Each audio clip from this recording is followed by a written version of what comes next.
புயலானது உருவாகிடுச்சு. அதாவது மலாக்கா மற்றும் தெற்கு அந்தமான் பகுதிகளில் ஒரு புயல் உருவாக கூடும்னு ஓரிரு நாட்களுக்கு முன்னாடி வானிலை ஆய்வு மையம் தெரிவிச்சிருந்தாங்க. அதனுடைய பேரு சென்யார் என்று அழைக்கப்படும் சொல்லியிருந்தாங்க. ஆனா நேற்றைய தினம் அந்த கருத்துல இருந்து பின்வாங்கியிருந்தாங்க.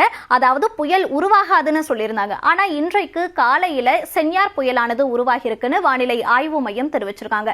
உருவாகி இருக்கக்கூடிய சென்யார் புயல்னால தமிழ்நாட்டிற்கு எந்த விதமான பெரிதளவுல தாக்கங்கள் இருக்காது. ஆனா தமிழ்நாட்டிற்கு எதனுடைய தாக்கம் பெரிதளவுல இருக்கும் அப்படின்னு சொல்லி பார்க்க போனா குமரிக்கடல் மற்றும் இலங்கை கடற்பகுதிகளில் நிலவிக்கிட்டு இருக்கக்கூடிய இந்த சுழற்சியில தான் தமிழ்நாட்டிற்கு அதிக அளவுல மழை பொழிவு இருக்கும் அப்படின்னு கணிக்கப்பட்டிருக்கு.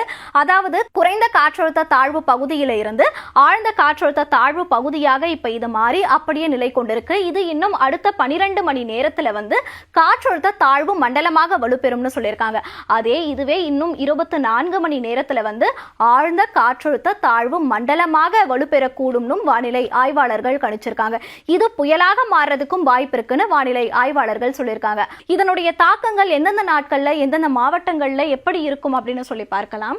26ஆம் தேதி இன்னைக்கு தென் தமிழகத்திலையும் டெல்டா மாவட்டங்கள்லையும் கனமழை பெய்யும். அதுவே 27ஆம் தேதி அப்படின்னு சொல்லி பார்க்க போனா இந்த சுழற்சி இலங்கை பகுதியில எப்படி ஒரு தீவிரத்தன்மை வாய்ந்திருக்கிறத நம்மளால இதுல பார்க்க முடியுது. இதனோட அது இலங்கையில ஒரு அதி கனமழையும் மிக கனமழையும் பல்வேறு இடங்கள்ல பெய்யக்கூடிய சூழலை இந்த சுழற்சியானது உருவாக்குது. அதே போல இதுவே 28ஆம் தேதி அப்படின்னு சொல்லி பார்க்கும் போது தென் தமிழகம் மற்றும் டெல்டா மாவட்டங்கள்ல இந்த சுழற்சியினுடைய தன்மையானது சற்று அதிகப்படியாக மாறதையும் நம்மளால பார்க்க முடியுது. இப்ப 29ஆம் தேதி அப்படின்னு சொல்லி பார்க்க போனா இந்த சுழற்சி நம்மளுடைய தமிழகத்துக்கு ரொம்ப அருகாமையில் இருக்கிறத பார்க்க முடியுது. குறிப்பாக சொல்ல போனா டெல்டா மாவட்டங்களுக்கு பக்கத்துல இருக்கிறத பார்க்க முடியுது. இதனால நாகை, தஞ்சாவூர், திருவாரூர் ஆகிய மாவட்டங்கள்ல 29ஆம் தேதி அதி கனமழையும் மிக கனமழையும் பெய்யறதுக்கு வாய்ப்புகள் இருக்கு. அதே போல தென் மாவட்டங்கள்லயும் மழை பொழிவு அப்படின்றது இருக்கும்.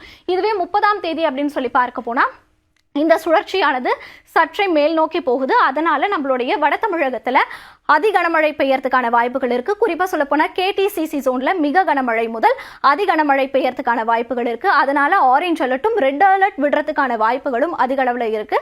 தமிழகத்துக்கு தொடர்ந்து மழையினுடைய தாக்கம் இன்னும் சில நாட்களுக்கு இருக்கும்.